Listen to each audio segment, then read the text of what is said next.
Hello दोस्तों, good morning, नमस्कार। आप सभी का हमारे टीएससी ऑनलाइन क्लासेज में स्वागत है, अभिनंदन है। जैसा कि पिछले क्लास में हमने प्रारंभ किया था भारतीय राज्य व्यवस्था, इंडियन पॉलिटी, और हमने शुरू किया था भारत का संवैधानिक विकास। तो पिछली क्लास में हम पढ़ना शुरू किए थे भारत का संवैधानिक विकास। और भारत का संवैधानिक विकास कहाँ से प्रारंभ होता है? जब से अंग्रेजों का भारत में आगमन हुआ। जब से अंग्रेज भारत में आए तभी से भारत का संवैधानिक विकास भाई पढ़ना वहां से प्रारंभ हो जाता है। तो हमने पढ़ा पिछली क्लास में कि भारत आने वाला प्रथम अंग्रेज जॉन मिंडनहॉल 1599 में आया था। उस समय भारत में बादशाह हुआ करता था अकबर। मुगल दरबार में आने वाला प्रथम अंग्रेज या अकबर के दरबार में आने वाला प्रथम अंग्रेज, जिसका नाम था रॉल्फ फिंच, ये एक व्यापारी था। और यही व्यक्ति जब लंदन या ब्रिटेन गया तो वहां जाकर व्यापारियों का एक दल बनाया जिसका नाम रखा गया मर्चेंट एडवेंचर्स। यही मर्चेंट एडवेंचर्स नामक व्यापारियों का दल भारत में व्यापार करने के लिए उस समय की रानी महारानी एलिजाबेथ टेलर प्रथम के पास अनुमति लेने गए। और उनको भारत और पूर्वी देशों में व्यापार करने के लिए रानी द्वारा एक अनुमति पत्र दिया गया, 15 वर्ष का एकाधिकार प्रदान किया गया। और उस अनुमति पत्र को कहा जाता है सन 1600 का राजलेख। एकाधिकार मिला मतलब ब्रिटेन की तरफ से अगर कोई भारत में व्यापार करेगा तो सिर्फ ईस्ट इंडिया कंपनी करेगी, उसके अलावा कोई और ब्रिटेन की कंपनी भारत में व्यापार नहीं कर सकती। तो ब्रिटेन की तरफ से व्यापार सिर्फ ईस्ट इंडिया कंपनी कर सकती है। 1608 ईस्वी में कैप्टन विलियम हॉकिंस नामक व्यक्ति भारत आया। उस समय भारत में शासनकाल चल रहा था जहांगीर का, और भारत में फैक्ट्री लगाने की अनुमति मांगी।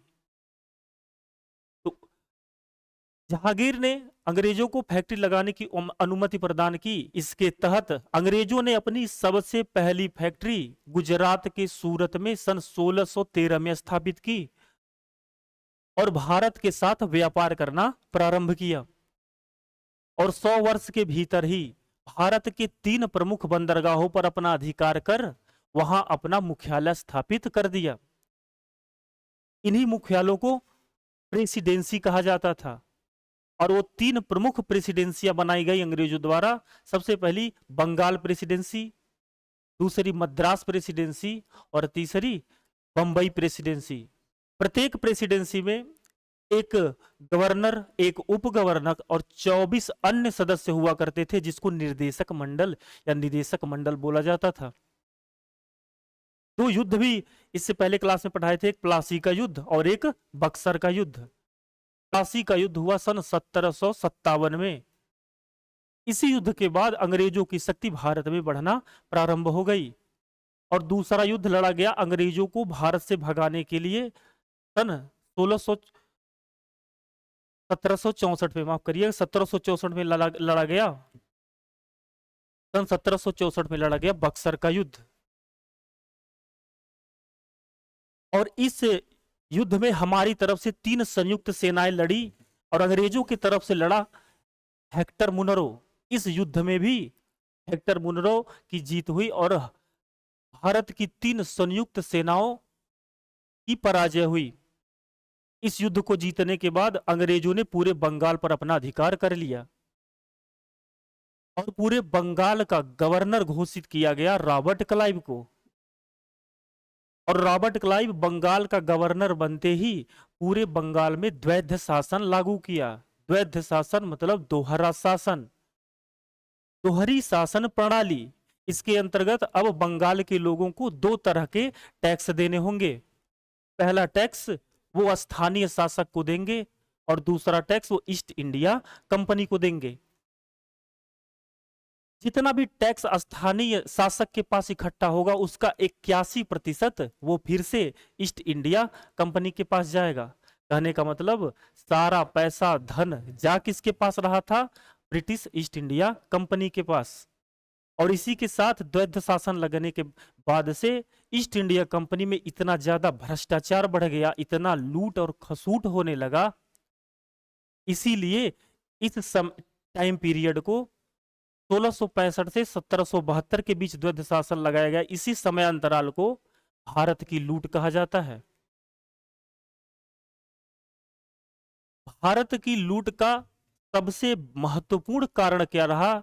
ये रहा कि अभी तक ईस्ट इंडिया कंपनी पर ब्रिटेन की सरकार का कोई सीधा नियंत्रण या कोई सीधा अधिकार नहीं था। अभी तक ईस्ट इंडिया कंपनी को उसके मालिक ही चलाया करते थे, उसके प्रोप्राइटर ही चलाया करते थे और भ्रष्टाचार किया जा रहा था। ब्रिटेन की सरकार या ब्रिटेन की गवर्नमेंट को लगा कि अब हमको कुछ करना होगा, हमको इस कंपनी पर नियंत्रण करना होगा। और वो नियंत्रण कैसे करेंगे? उन्होंने कहा कि अब हम नियम और कानून बनाएंगे कि कैसे ईस्ट इंडिया कंपनी अपना प्रशासन चलाएगी भारत में। वो नियम कानून बना के भारत भेजा जाएगा और उन्हीं नियम और कानूनों से ईस्ट इंडिया कंपनी भारत में अपना प्रशासन चलाएगी। कहने का मतलब कि अब ब्रिटेन की सरकार कंपनी के प्रशासन को कैसे चलाना है ये बताएगी और उसी आधार पर भारत में अपना प्रशासन चलाएगी ईस्ट इंडिया कंपनी। यहीं से प्रारंभ होता है भारत का संवैधानिक विकास। भारत के संवैधानिक विकास को दो चरणों में पढ़ना होता है। पहला, कंपनी के अधीन शासन, जो प्रारंभ होता है 1773 से 1857 तक, और दूसरा फेज होता है क्राउन का शासन, जो 1858 से चलता है 1947 तक। ये सारी बातें हमने पिछली क्लास में कर ली थी। तो जो लोग भाई पिछली क्लास अटेंड नहीं किए हैं तो वो पहले पिछली क्लास अटेंड कर लें, तो फिर आके यहां पढ़े तो आपको सारी बातें अच्छे से समझ में आएंगी। तो होना है भारत का संवैधानिक विकास। भाई यही तो पढ़ रहे थे हम, भारत का संवैधानिक विकास।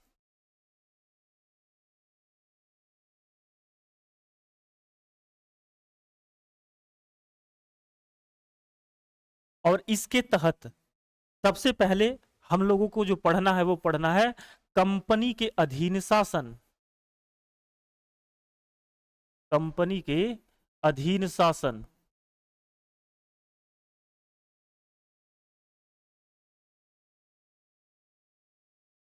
जो कब से कब तक चलेगा? 1773 से 1857 तक।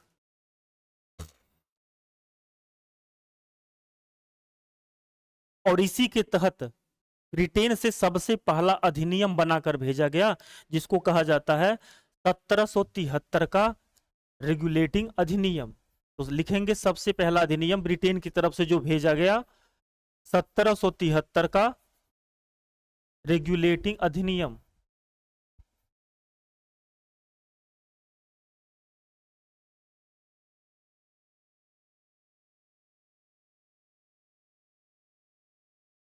सत्रह सौ तिहत्तर का रेगुलेटिंग अधिनियम। इसके तहत कौन कौन से महत्वपूर्ण काम हुए वो सारी बातें जानेंगे। तो सबसे पहले लिखेंगे कि इसके तहत ब्रिटिश ईस्ट इंडिया कंपनी को 20 वर्ष का व्यापारिक एकाधिकार प्रदान किया गया। व्यापारिक एकाधिकार प्रदान किया गया।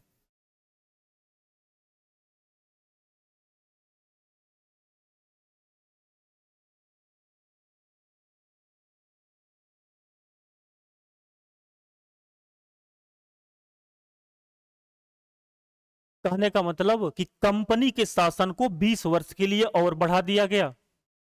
भाई जब इससे पहले मर्चेंट एडवेंचर्स नामक व्यापारियों का दल रानी के पास अनुमति मांगने गया था तो उनको भारत में व्यापार करने के लिए 15 वर्ष का एकाधिकार प्रदान किया गया था। लेकिन जब जब ब्रिटेन द्वारा सबसे पहला अधिनियम 1773 का रेगुलेटिंग अधिनियम भेजा गया तो उसके तहत यह प्रावधान किया गया कि कंपनी का जो शासन है उसको 20 वर्ष के लिए और बढ़ा दिया गया। मतलब 20 वर्ष तक अभी और कोई कंपनी ब्रिटेन की तरफ से भारत में व्यापार नहीं करेगी।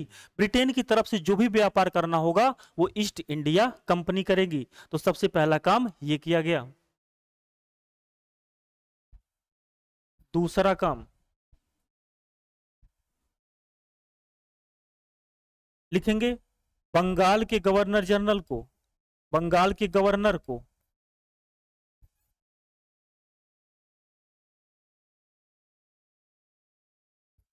बंगाल के गवर्नर को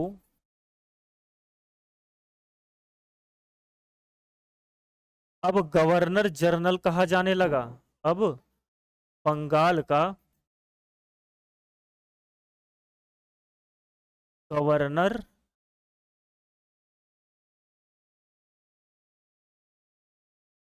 जनरल कहा जाने लगा।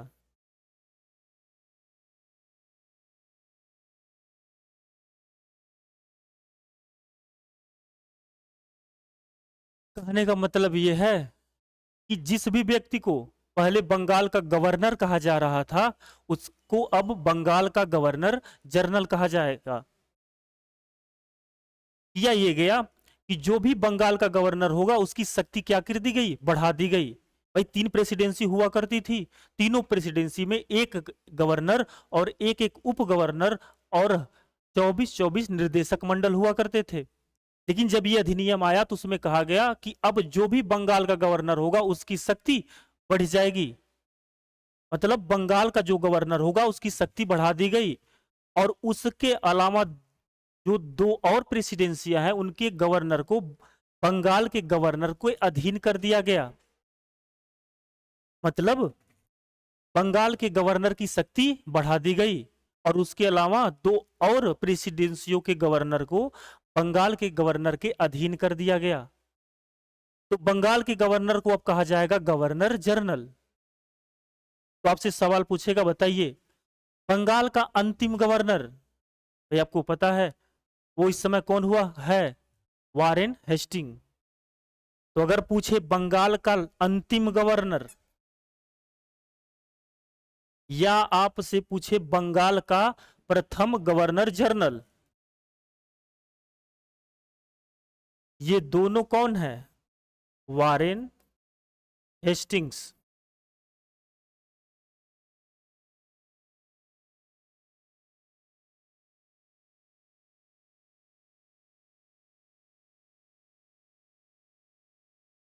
भैया आप जानते हैं 1772 में ब्रिटेन से भेजा गया वारेन हेस्टिंग को और इसी वारेन हेस्टिंग ने 1772 में बंगाल से द्वैध शासन का अंत किया।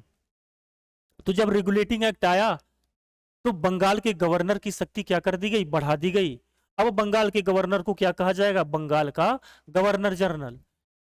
इसीलिए आपसे पूछेगा बंगाल का अंतिम गवर्नर कौन था, तो वो कहलाएगा वारेन हेस्टिंग। या आपसे सवाल पूछेगा बंगाल का प्रथम गवर्नर जनरल कौन है, कौन, तो ये है वारेन हेस्टिंग। ये दोनों वारेन हेस्टिंग ही है।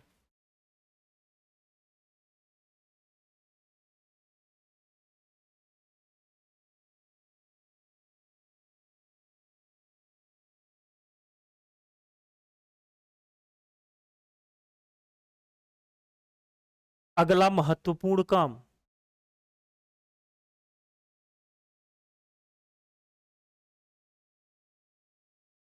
अगला महत्वपूर्ण काम लिखेंगे,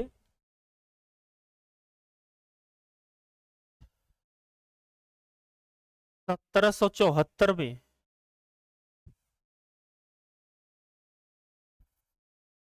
कलकत्ता में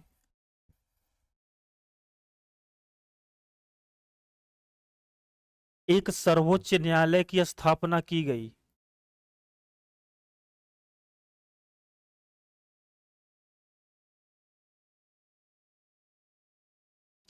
एक सर्वोच्च न्यायालय की स्थापना की गई।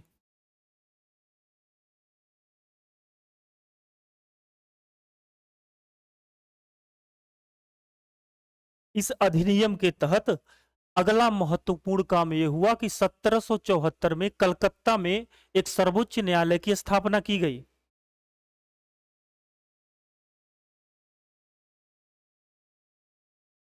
इस सर्वोच्च न्यायालय में चार जज चार जज या चार न्यायाधीश हुआ करते थे। चार न्यायाधीश थे। चार में से एक मुख्य न्यायाधीश था।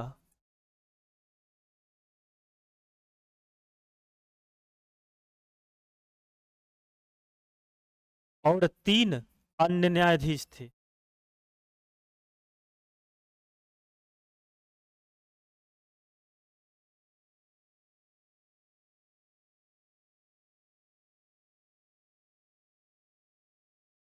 एक मुख्य न्यायाधीश हुआ करता था और तीन अन्य न्यायाधीश हुआ करते थे। मुख्य न्यायाधीश का नाम था Lord Elijah Impey. Lord Elijah Impey. और तीन अन्य जज हुआ करते थे। पहला था लॉर्ड हाइड। Lord hide. दूसरा था लॉर्ड चेम्बर्स।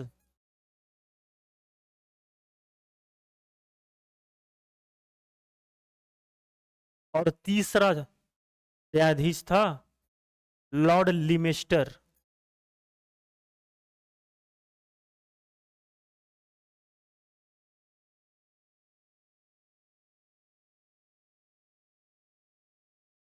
तो 1773 के रेगुलेटिंग अधिनियम के तहत तीन महत्वपूर्ण काम किए गए।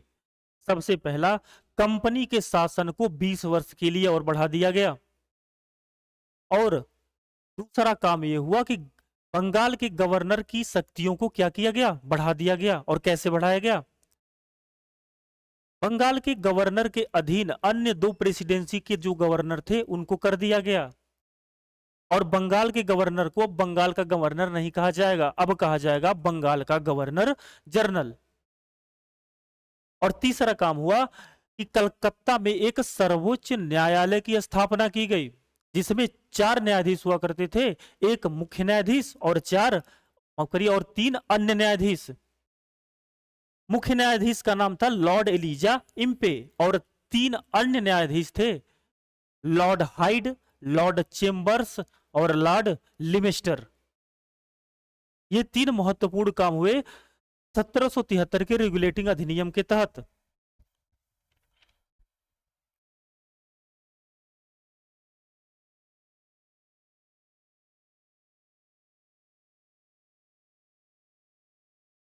आगे बढ़ेंगे भाई। अगला पॉइंट लिखेंगे, इस अधिनियम के तहत कंपनी के कर्मचारियों पर इस अधिनियम के तहत कंपनी के कर्मचारियों पर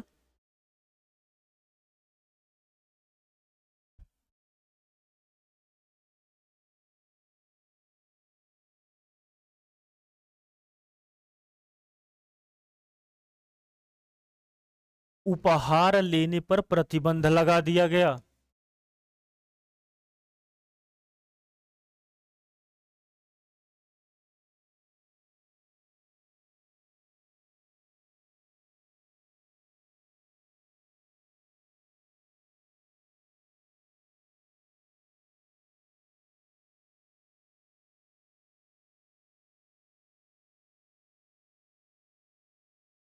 इसी अधिनियम के तहत कंपनी के कर्मचारियों पर उपहार लेने से प्रतिबंध लगा दिया गया। कहने का मतलब, कंपनी का कोई भी कर्मचारी अब उपहार नहीं ले सकता। अगर वो ऐसा करता है तो उसको सिर्फ और सिर्फ रिश्वत ही माना जाएगा। इसीलिए अब ईस्ट इंडिया कंपनी का कोई भी कर्मचारी उपहार नहीं ले सकता है।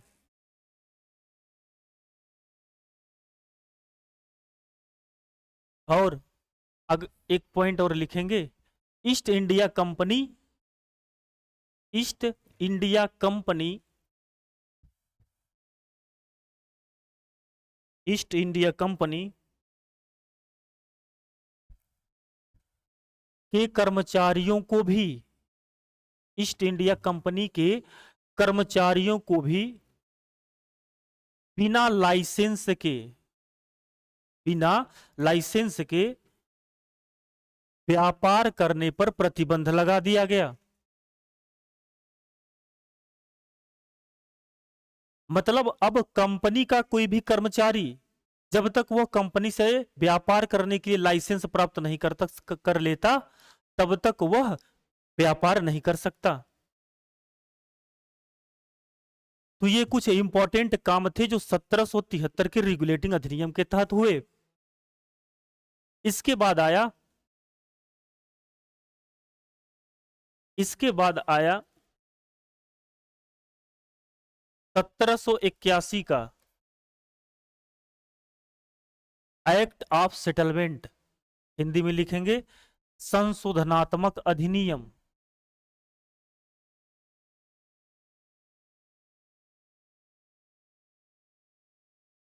संशोधनात्मक अधिनियम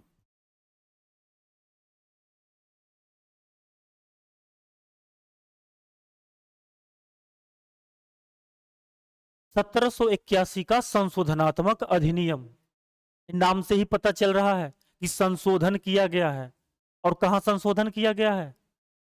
तो लिखेंगे, लिखेंगे कि 1773 के रेगुलेटिंग अधिनियम, रेगुलेटिंग अधिनियम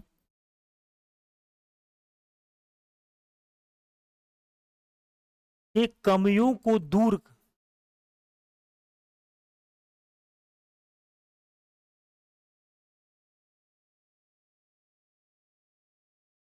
जो रेगुलेटिंग अधिनियम में कमियां या त्रुटियां रह गई थी उनको सुधार करके भेजा गया था 1781 का संशोधनात्मक अधिनियम या एक्ट ऑफ सेटलमेंट।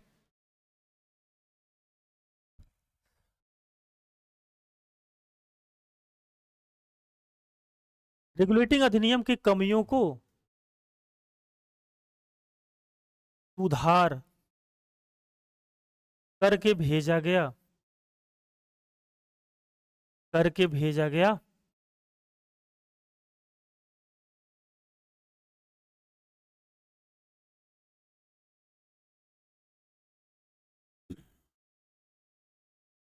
और इस अधिनियम के तहत अगला इंपॉर्टेंट काम जो है वो क्या हुआ? तो लिखेंगे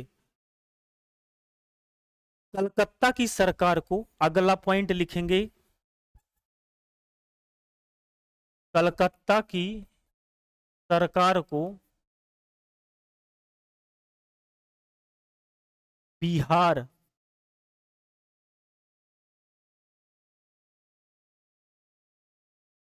और उड़ीसा के लिए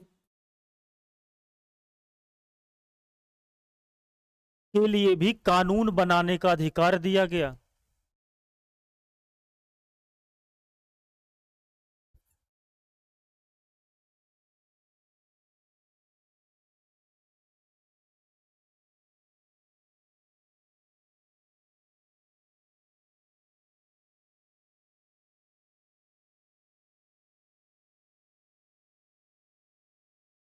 जो बंगाल की सरकार है वह है अब बिहार और उड़ीसा के लिए भी क्या कर सकती है? कानून बना सकती है।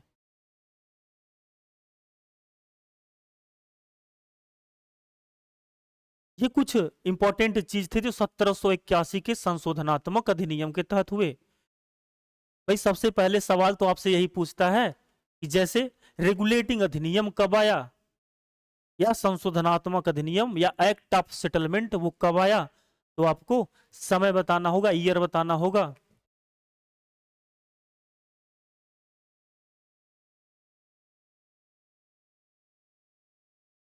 हर 20 वर्ष के अंतराल पर, हर 20 वर्ष के अंतराल पर एक अधिनियम भेजा जाएगा। 20-20 वर्ष के अंतराल पर अधिनियम भेजा जाएगा। लेकिन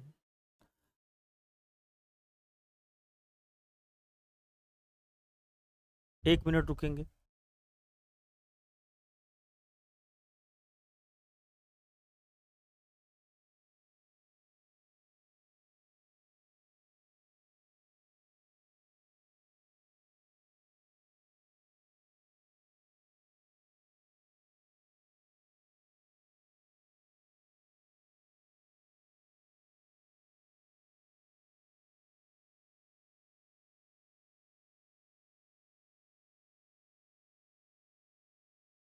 इस समय बंगाल का गवर्नर जनरल वारेन हेस्टिंग ही हुआ करता था।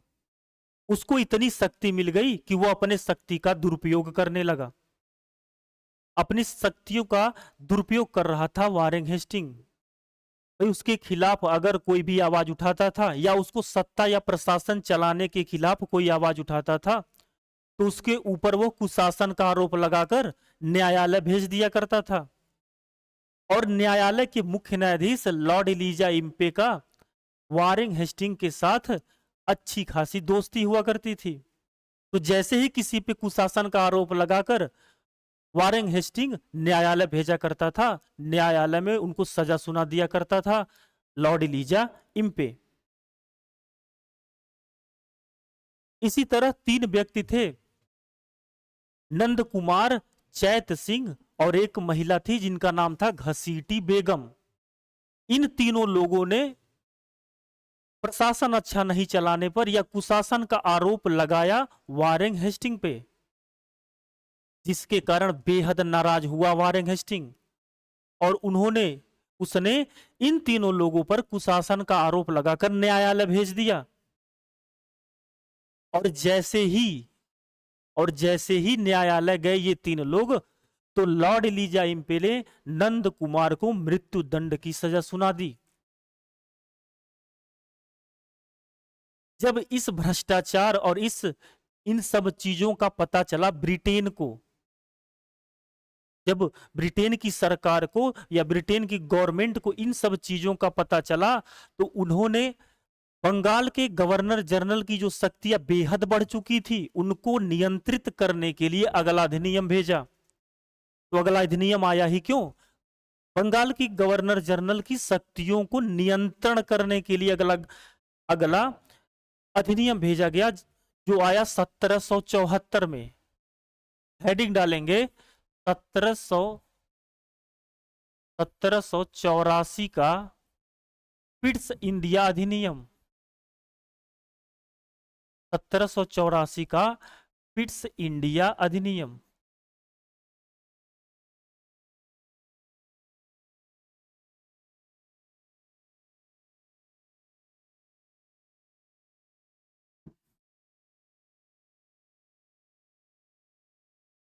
ये क्यों आया था वो अच्छी तरह आपको पता है कि बंगाल के गवर्नर जनरल की शक्ति बेहद बढ़ गई थी, उसके ऊपर किसी का कोई नियंत्रण नहीं था। तो बंगाल के गवर्नर जनरल की शक्तियों पर नियंत्रण करने के लिए अगला अधिनियम 1784 का पिट्स इंडिया अधिनियम भेजा गया। और इसके तहत सबसे पहला काम यह हुआ, लिखेंगे इस अधिनियम के तहत कंपनी से व्यापार और प्रशासन अलग अलग किया गया।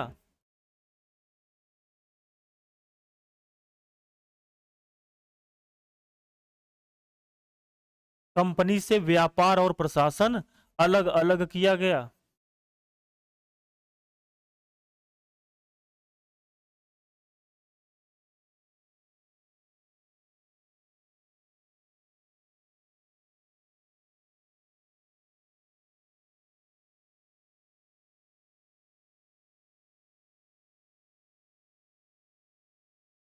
और गवर्नर जनरल की शक्तियों, लिखेंगे बंगाल के गवर्नर जनरल की शक्तियों को नियंत्रित या नियंत्रण में रखने के लिए लंदन में एक नियंत्रक मंडल की स्थापना की गई।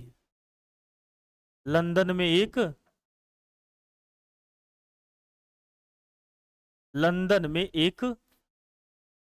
नियंत्रक मंडल की स्थापना की गई।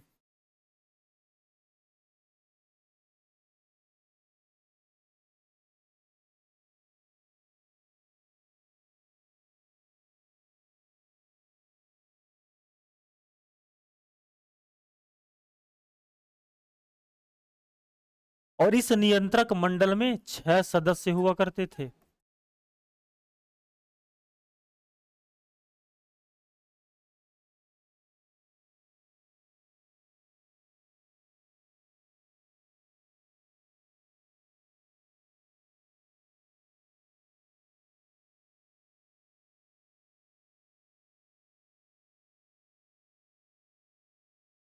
बंगाल के गवर्नर जनरल की शक्तियों को नियंत्रण करने के लिए लंदन में एक नियंत्रक मंडल की स्थापना की गई, जिसमें कुल 6 सदस्य हुआ करते थे।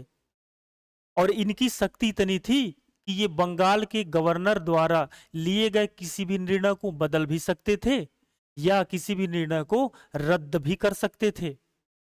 और ये नियंत्रक मंडल कहां बना था? लंदन में। और टोटल कितने सदस्य थे? 6।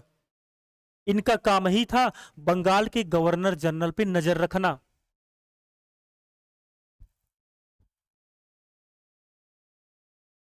इस अधिनियम के तहत अगला काम क्या हुआ? लिखेंगे, लंदन में कंपनी के कर्मचारियों के लिए कंपनी के कर्मचारियों के लिए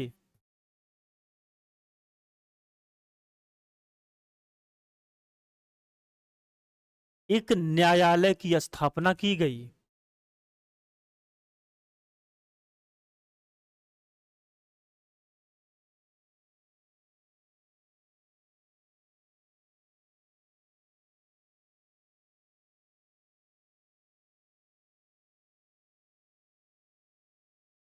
ईस्ट इंडिया कंपनी के कर्मचारियों के लिए लंदन में एक न्यायालय की स्थापना की गई और कंपनी के कर्मचारियों से संबंधित मामलों की सुनवाई अब इसी न्यायालय में की जाएगी, जिसकी स्थापना कहां की गई थी? लंदन में।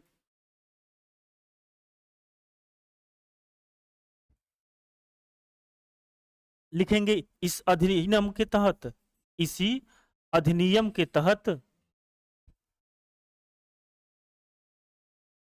न्यायपालिका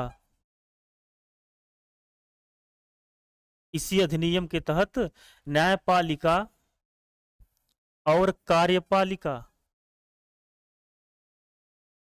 न्यायपालिका और कार्यपालिका को अलग अलग किया गया।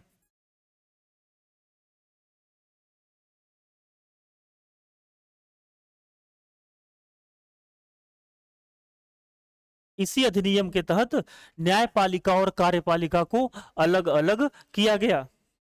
कहने का मतलब इतना कि अब न्यायपालिका के कामों में कार्यपालिका का कोई हस्तक्षेप नहीं होगा और कार्यपालिका के कार्यों में न्यायपालिका का कोई हस्तक्षेप नहीं होगा। और वारिंग हेस्टिंग को लंदन बुलाकर उस पर महाभियोग चलाया गया।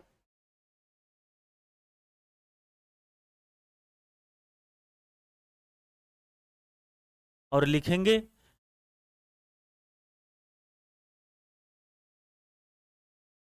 वारिंग हेस्टिंग को लंदन बुलाकर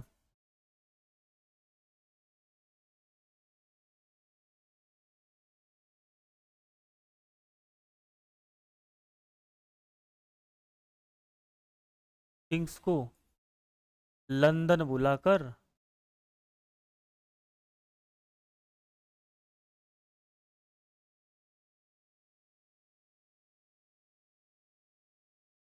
उस पर महाभियोग चलाया गया।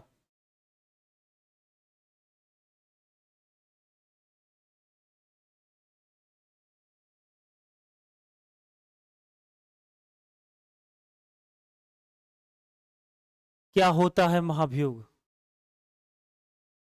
पढ़ेंगे जब राष्ट्रपति को पढ़ेंगे। वैसे बस अभी इतना जानना है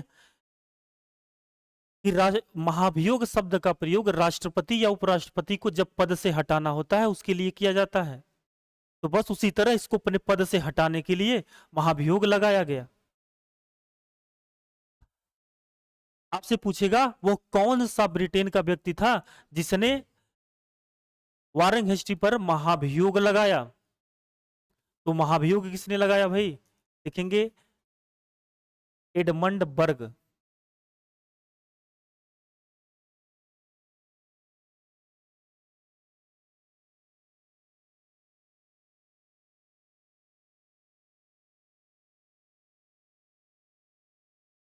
एडमंड बर्ग के द्वारा वारेन हेस्टी पर महाभियोग चलाया गया।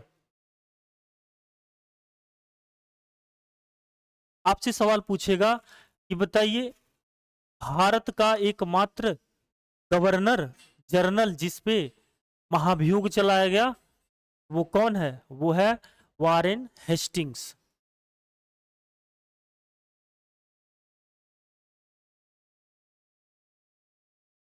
भाई आपसे हम बताएं कि हर 20 सालों के अंतराल पर ब्रिटेन की गवर्नमेंट या ब्रिटेन की सरकार द्वारा अधिनियम भेजा जाएगा।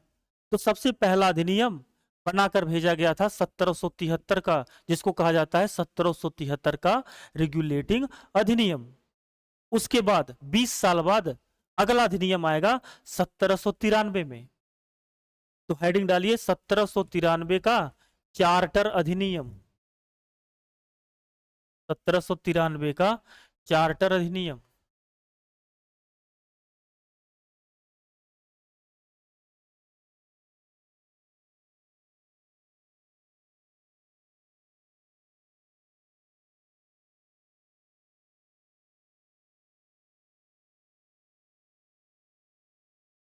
भी आप जानते हैं कि ब्रिटेन की गवर्नमेंट या ब्रिटेन की सरकार द्वारा ईस्ट इंडिया कंपनी को ईस्ट इंडिया कंपनी के प्रशासन को अच्छे से या सिस्टमेटिक ढंग से चलाने के लिए ही और उस पर नियंत्रण रखने के लिए वहां से ये अधिनियम या एक्ट्स बनाकर भेजे जा रहे थे।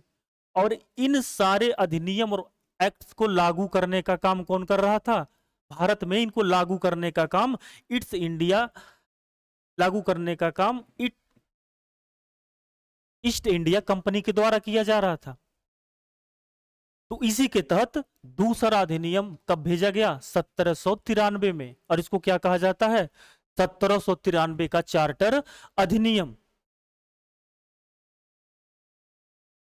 1793 का चार्टर अधिनियम।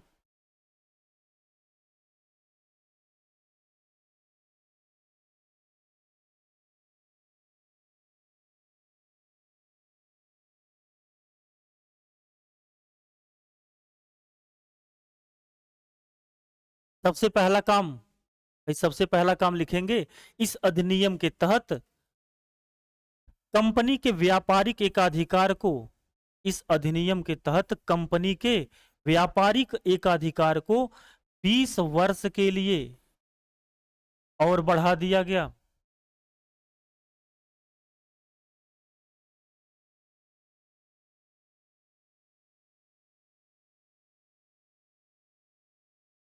कंपनी के व्यापारिक एकाधिकार को 20 वर्ष के लिए और बढ़ा दिया गया।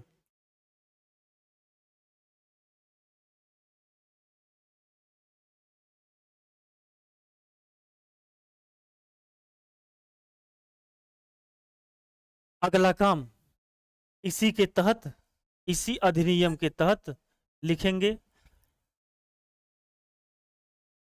21 अप्रैल सन 1793 को भारतीय नागरिक सेवा, भारतीय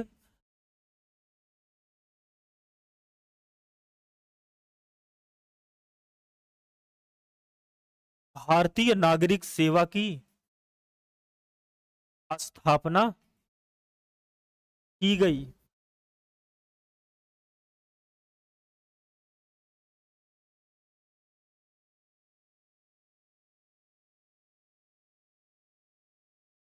21 अप्रैल सन 1793 को भारतीय नागरिक सेवा की स्थापना की गई। भारतीय नागरिक सेवा आज जिसको हम आईएएस के नाम से जानते हैं, तो इसी की स्थापना 21 अप्रैल सन 1793 को की गई थी। और जब ये अधिनियम आया उस समय बंगाल का गवर्नर जनरल हुआ करता था लॉर्ड कॉर्नवालिस। इसीलिए आपसे पूछेंगे कि भारतीय नागरिक सेवा का जनक किसको कहा जाता है? लॉर्ड कॉर्नवालिस को। तो लिखेंगे भारतीय नागरिक सेवा का जनक, जनक किसको कहा जाता है? Lord Cornwallis.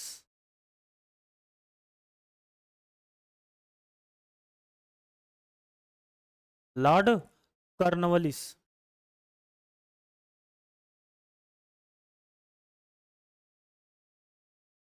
लॉर्ड कॉर्नवालिस को ही भारतीय नागरिक सेवा का जनक कहा जाता है, क्योंकि भारतीय नागरिक सेवा की स्थापना 21 अप्रैल को हुई थी। इसीलिए 21 अप्रैल को मनाया जाता है भारतीय नागरिक सेवा दिवस या नागरिक सेवा दिवस। भारतीय नागरिक सेवा दिवस।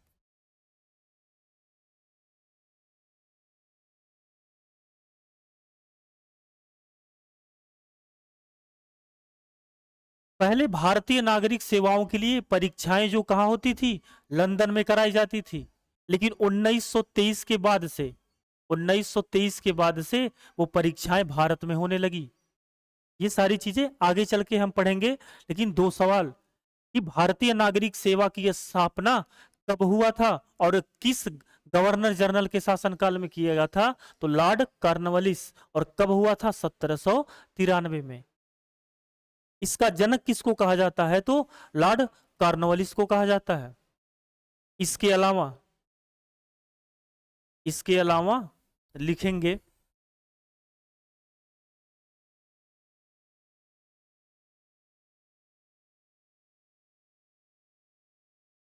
1793 में ही 1793 में ही राजस्व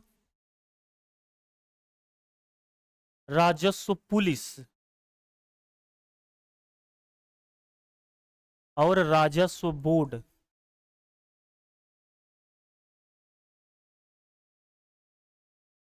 1793 में ही राजस्व पुलिस और राजस्व बोर्ड की स्थापना लॉर्ड कॉर्नवालिस के द्वारा किया गया।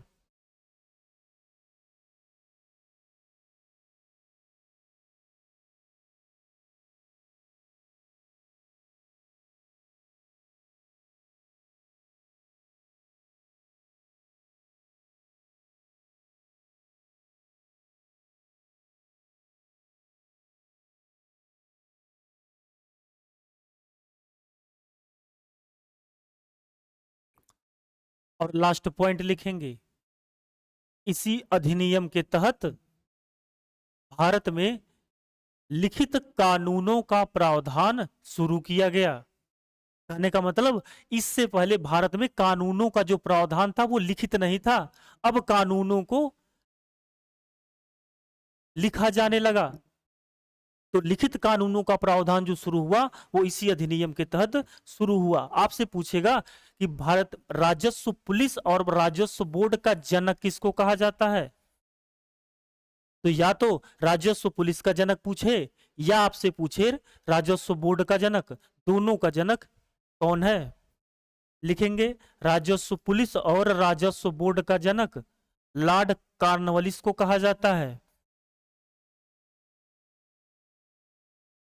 लॉर्ड कॉर्नवालिस को कहा जाता है।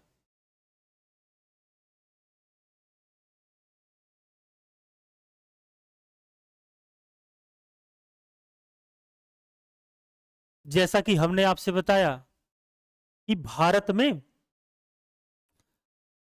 शासन या प्रशासन कैसे चलाना है, इसके लिए ये अधिनियम और एक्ट्स ब्रिटेन की संसद द्वारा या ब्रिटेन की सरकार द्वारा भेजा जा रहा था और इनको लागू कर रही थी ईस्ट इंडिया कंपनी।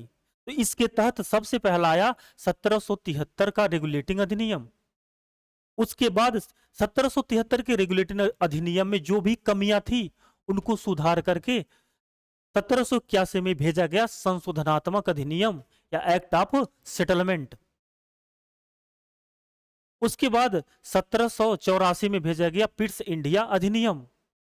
भाई बंगाल के गवर्नर जनरल की शक्तियों को नियंत्रण करने के लिए 1784 में भेजा गया था 1784 का पिट्स इंडिया अधिनियम, और उसके बाद आया 1793 का चार्टर अधिनियम।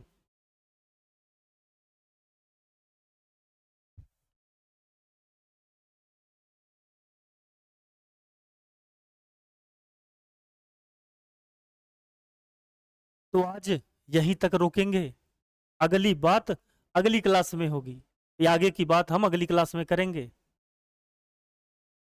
लेकिन आपसे ये कहना है कि अगर इस क्लास को आप देख रहे हैं और अच्छे से आपको समझना है तो पिछली क्लास को पहले देख लीजिए,